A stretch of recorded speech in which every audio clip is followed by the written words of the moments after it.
Cabinet లో రగడ power plant ప్రతిపాదనపై మంత్రులు fire PPD ఇచ్చిన బ్యూరోక్రాట్లపై ఆగ్రహం బొగ్గులేని చోట ప్లాంట్ కట్టడం సాధ్యమా యాదాద్రిలో బీఆర్ఎస్ కట్టిన ప్లాంట్ మీద మనమే విచారణ వేసి మళ్ళీ అలాంటిదే కడదామా గ్యారంటీలకే నిధులు లేకుంటే కొత్త భారం ఎందుకు నిలదీసిన మంత్రులు గరంగరంగా కేబినెట్ అభివృద్ధి చెందిన సిటీలో అండర్ గ్రౌండ్ కేబుల్ సిస్టమ్ ఎలా సాధ్యమవుతుందంటూ అభ్యంతరం ప్రతిపాదనలపై సీఎం డిప్యూటీ సీఎం మినహా మిగిలిన మంత్రుల నుంచి తీవ్ర వ్యతిరేకత అంటూ ఇక నిన్న జరిగినటువంటి కేబినెట్ భేటీకి సంబంధించిన వార్త ఇది. ఇగో సీఎం రేవంత్ రెడ్డి అధ్యక్షతన మంగళవారం సచివాలయంలో నిర్వహించిన కేబినెట్ సమావేశం గరంగా సాగినట్టు తెలిసింది.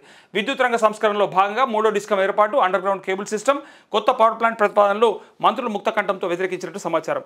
ముక్తకంఠం కాదు ఒకటే కంఠంతో ఉన్నట్టుగా వ్యతిరేకించారు. దీనికి కారణం ఏంటిదంటే రేవంత్ రెడ్డి ఒంటెద్దు పోకడ.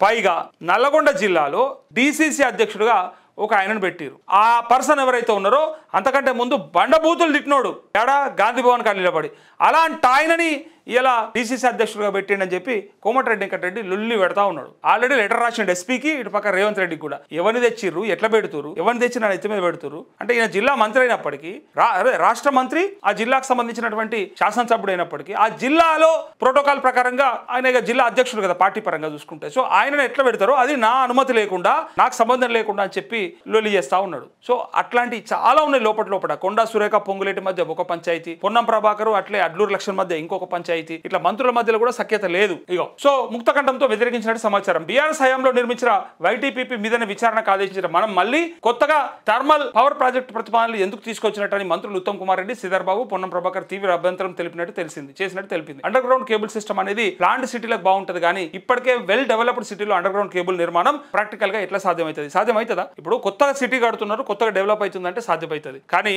ఆల్రెడీ డెవలప్ అయిన సిటీలో ఆల్రెడీ వెల్ ఎస్టాబ్లిష్డ్ టౌన్ లో నువ్వు అండర్ గ్రౌండ్ కేబుల్ ఇప్పుడు ఎట్లేస్తావు, ఎట్లా తీసుకుంటావు, ఏడదవుతావు, అసలు ట్రాఫిక్ సమస్యను క్లియర్ చేస్తుందా, ఎన్ని రకాలైన ఇబ్బందులు వస్తాయి. సో అందుకే ప్రాక్టికల్ గా సాధ్యం కాదు. ఇప్పటికే మనగర్లో ఉన్న రోడ్లు మురుగు కాలువలను ధ్వంసం చేసి కేబుల్ లైన్లు వేయడం ద్వారా ఇంకా నాశనం అయిపోయిందంటూ కేబినెట్ లో రగడ అంటూ మొత్తానికి జిహెచ్ఎంసీలో కూడా 27 మున్సిపాలిటీలను కూడా విలీనం చేస్తున్నట్టు ఆ లెక్క కూడా ఉంది. విద్యుత్ రంగంలో మరో కొత్త డిస్కమ్ ఏర్పాటు 3000 మెగావాట్ల సోలారు, 2000 మెగావాట్ల పంప్డ్ స్టోరేజ్ పవర్ కొనుగోలు టెండర్లు, రామగుండంలో 800 మెగావాట్ల ప్లాంట్, జిహెచ్ఎంసీలో 14,725 కోట్లతో అండర్ గ్రౌండ్ కేబుల్ అంటూ కేబినెట్ లో తీసుకున్నటువంటి కీలక నిర్ణయాలు. ఈ నిర్ణయాలు కీలకమని మనం అంటున్నాం. మనం అంటే మంత్రులు అంటారు లేదా ముఖ్యమంత్రి అంటుండు, కాంగ్రెస్ వాళ్ళు అంటారు. కానీ కీలకమని ఎవరు అంటలే. ఇందాక ఒక బ్రదర్ ఏం చేసిర్రు చూడు. ఇగో అన్న ఒకప్పుడు కేబినెట్ మీటింగ్ అంటే ప్రజలకు చేయబోయే మంచి పనుల గురించి చర్చించుకుంటారు. కానీ నేడు వాటాల గురించి ఎందులో కమిషన్ వస్తుందో ఆ పనులు ఎట్లా చేద్దాం, నీకెంత నాకెంత చర్చించుకుంటారు అని డైరెక్ట్ గా ఒక ఆయన మెసేజ్ పెట్టిండు. Shankar avoid Congress save India అంటూ వెంకట్ గోదాలా మాట్లాడుతూ ఉన్నాడు.